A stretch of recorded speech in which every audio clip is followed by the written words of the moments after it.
السلام عليكم، كيفكم؟ إن شاء الله تكونوا بألف خير وإنتم تشوفوا هذا الفيديو. قبل ما نبلش بالفيديو خلونا نصلي على سيدنا محمد عليه ألف الصلاة والسلام، ولا تنسوا تشتركوا بالقناة وتحطوا لي لايك إذا أنتوا جداد وتفعلوا جرس التنبيهات ليوصلكم كل شي جديد بنزله أنا.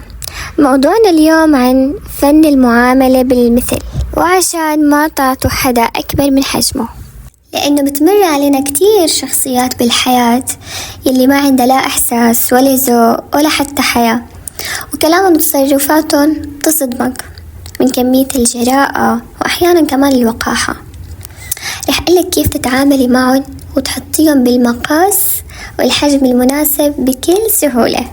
بصراحة الموضوع كتير مفيد، وأكيد مو إجباري إنه حدا يتابعه أو يسمعه، بس خدوا منه اللي أنتوا بدكم إياه، واللي ما بيعجبكم تركوه عادي.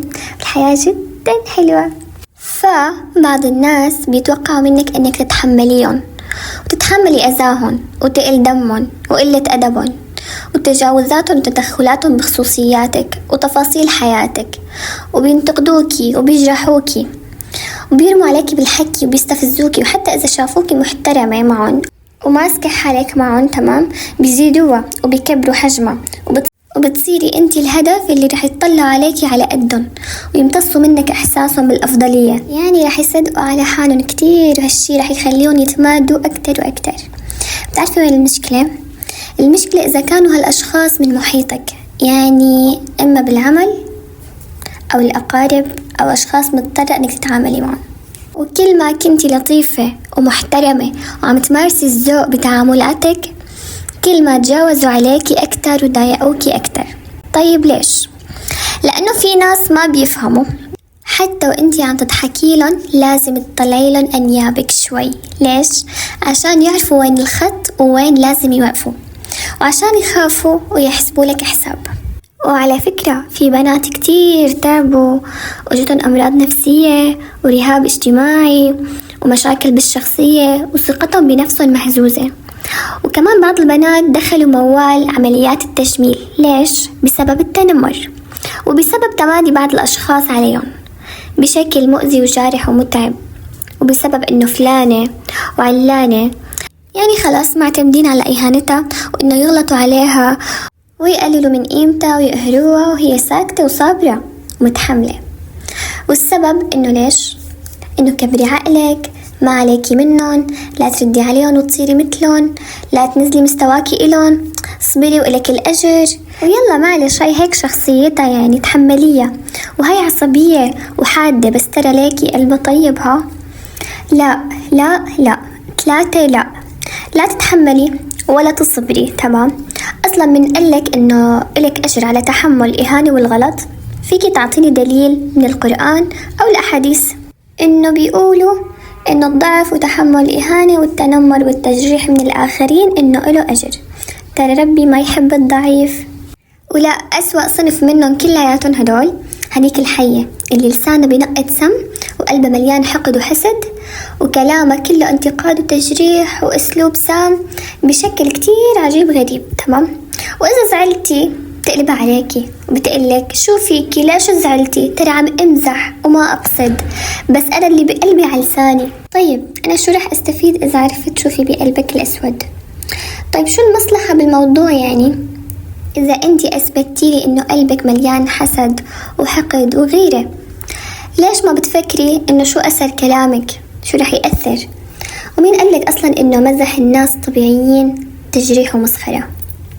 تعرفوا بدي أقولكم شي، الحياة والعلاقات والإنسانية أساسها كل المصلحة، والمصلحة ما بقصد إنه مصاري أو أمور مادية، لا، بس ترى حتى تبادل المشاعر مصلحة، تبادل الاحترام مصلحة، تبادل الكلام الحلو والإيجابية مصلحة، حتى الزواج مصلحة. شو يعني؟ يعني اللي ما يبدلك مصلحة بسيطة ما بتكلف شي، مثل مصلحة الكلام الحلو والاحترام عامليه بالمثل، ولا رح يستنزفك ويطحنك ويستقوي عليكي. أصلا تخيلي إنه رح يبني شخصيته المريضة ويشوف نفسه إنه هو قوي بسبب إنك انتي ليش ضعيفة، استحيتي أو خفتي تعامليه بالمثل وتورجيه حجمه الحقيقي. والله ما شفتوا اللي فلان اللي معروفة بين العالم إنه الكل بيحسب حسابه وبيخاف منه بسبب لسانه الطويل.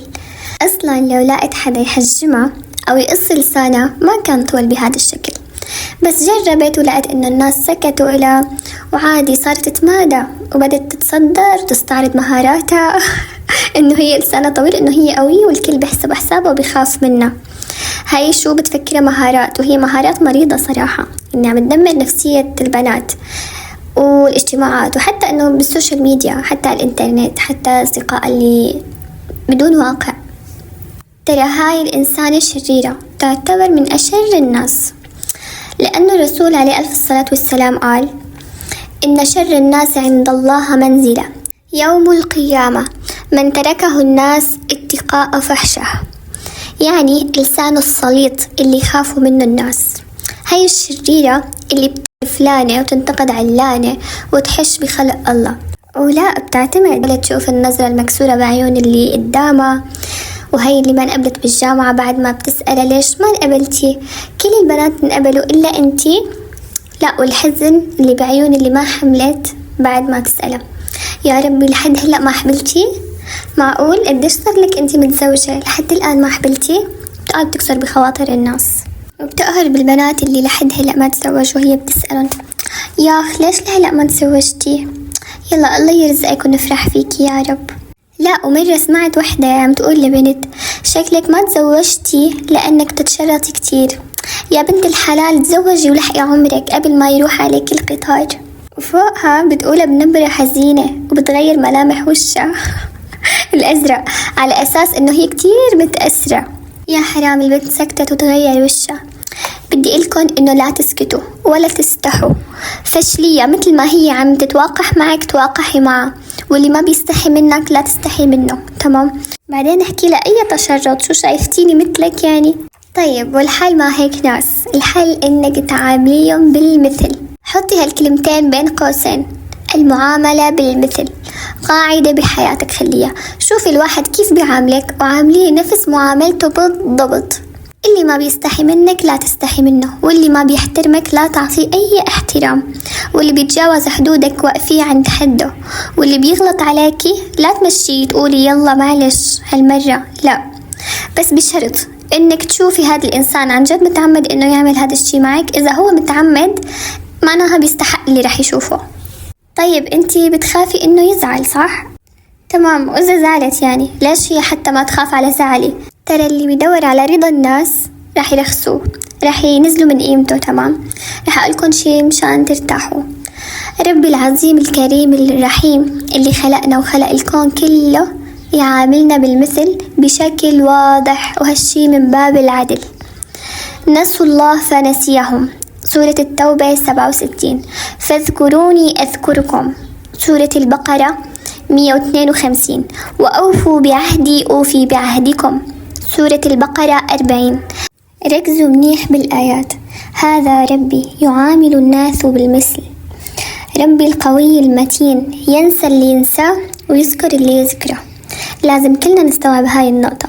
أصلا ربي أمرنا أنه نتعامل مع الناس اللي بيتعدوا علينا واللي بيتجاوزوا حدودهم معنا بالمثل، لأن رب العالمين بيعرف أنه نقطة اصبري واحتسبي الأجر هاي مو كل أحد بيقدر عليها صراحة. وجزاء السيئة سيئة مثلها، سورة الشورى 40. فمن اعتدى عليكم فاعتدوا عليه بمثل ما اعتدى عليكم، سورة البقرة 194. وإن عاقبتم فعاقبوا بمثل ما عوقبتم به، سورة النحل 126. فما استقاموا لكم فاستقيموا لهم، سورة التوبة 7. يعني يلي بيستقيم وبيمشي معك منيح امشي معه منيح، واللي بيقهرك ويجيب لك المرض وبيتعمد يجرحك ويغلط عليك لا أبدا ما تسكتوا له على أساس إنكم بتصيروا إنه أنتوا أحسن منه وإنه أنتوا حتصيروا الحسن الخلق يعني. لا، شو الفائدة؟ رح تكون صفر. إن الله يأمر بالعدل والإحسان، سورة النحل بس ترى العدل قبل الإحسان، ومن العدل إنك تعاملي الناس مثل ما بيعاملوكي، لا تضغطي على نفسك أبدا. وهالتعامل طبعا بينطبق على كل شي سواء خير أو شر، واللي بيعتمد إنه يغلط ويقلل أدبه وما تعجبه المعاملة بالمثل بيطلع من أوسع باب، والباب بفوت جمل. والحياة مليانة ناس محترمين وبيشبهوكي، ولا تتحسفي أبدا على حدا طلع من حياتك. ربي بيتوب على اللي ما بيقصد وبيتصرف بجهل، وإنه هيك عن عفوية، مو اللي بيتعمد هذا الشي. إنما التوبة على الله للذين يعملون السوء بجهالة، سورة النساء 17. بجهالة.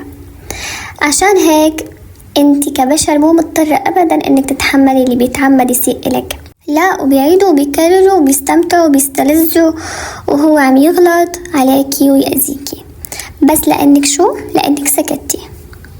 لهيك لا تسكتوا أبدا. بتعرفوا شو لاحظت شي عجيب وسحري، ركزوا فيه منيح. لاحظت إنه التعامل بالمثل يخليكي واعية ويخليكي متوازنة، وحتى بيخليكي مرتاحة بعلاقاتك، ما عندك اندفاع أعمى ولا زايد على الناس، ورضا الناس تاخدي وقتك وتشوفيهم شو هن عندك وتفهميهم وتصنفيهم وتحطينهم بالمكان الصحيح. اوكي، على فكرة ترى هذا الشي رح يطور من ذكائك الاجتماعي والعاطفي بشكل عجيب، وحتى رح تفكري بمخك وتعرفي شو هي مصلحتك اصلا بالعلاقة كلياتها. شو الفايدة يعني؟ رح تشوفي الناس بشكلهم الحقيقي من تصرفاتهم وأفعالهم، من خلال الصورة الخيالية اللي كنتي حاطتيها انتي إلهم ببالك. هالشي بيزيد جودة علاقتك وبيخليكي تعرفي اللي بيشبهك، بيشبه أخلاقك وذوقك واحترامك، لأنه مو كل حدا بيستحق إنك تصرفي عليه وقتك ومشاعرك وفلوسك كمان. واللي بتعرفيها وبتجي هيك تطلع وشها ولونها الحقيقي بتعامليها بنفس لونها. معاملة بالمثل. المحترم اللي بتعاملك باحترام راح تفرح إنه لقيت حدا مثلها بيشبهها.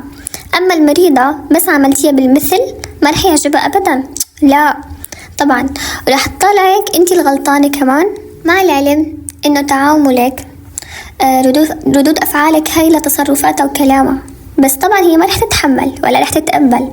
شلون إنه انتي عم تردي عليها؟ لا، هذا شيء كتير كبير عليها. لا تقولي إنه بصير أحسن منه، يمكن تحس فيني، يمكن تتغير، يمكن يتغير تعاملها معي، يمكن تحبني. نو أبدا، هاي الشريرة ما بتحب غير نفسها. راح أكتفي بهذا القدر، إنه المعاملة بالمثل فن بيخليكي تاخدي وقتك وتفهم الناس بمزاج، وتحطي كل واحد بمكانه الصحيح والمناسب لحجمه الحقيقي حسب اختياره هو، لأنه بالنهاية كل واحد بيختار مكانه. وعلى فكرة هي سياسة ناجحة مع الكل يعني، وإنه على جميع المستويات حتى على مستوى الدول.